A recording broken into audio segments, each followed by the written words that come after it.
Bonsoir, bienvenue dans votre édition France 3 Périgord. Une gare évacuée, un trafic paralysé, tout ça en fin d'après-midi à Périgueux en raison d'une alerte au colis suspect, une valise abandonnée. Les démineurs de Bordeaux sont intervenus. Tout cela témoigne de la vigilance ou de la tension qui règne aujourd'hui en France autour des questions de sécurité.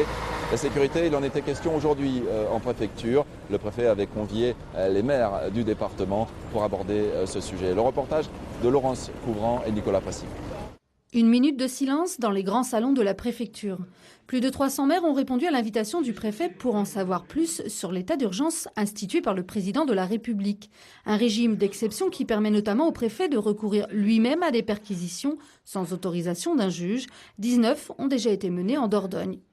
Une seule situation a donné lieu à une reprise judiciaire ou à la constatation d'une infraction pour des faits totalement étrangers à ce qu'on pourrait considérer comme associé au terrorisme, puisqu'il s'agissait d'une infraction de droit commun, de travail dissimulé et de fraude aux prestations sociales.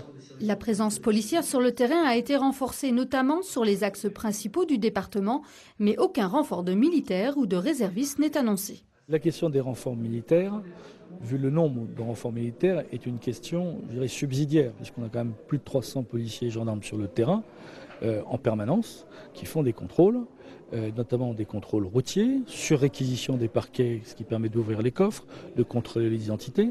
On fait la même chose dans les gares et les aéroports. Une déception pour le syndicat de police Alliance, qui attend depuis des années des effectifs supplémentaires.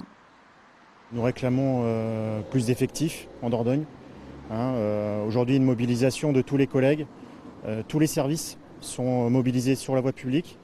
Il est vrai qu'on peut s'interroger sur le fait que pendant que ces collègues qui sont d'habitude dans l'investigation sont sur la voie publique, qui va faire le travail d'investigation à la place? Ils vont certainement avoir du retard en reprenant du service. Le préfet, lui, se veut rassurant. Les manifestations sportives et culturelles peuvent avoir lieu.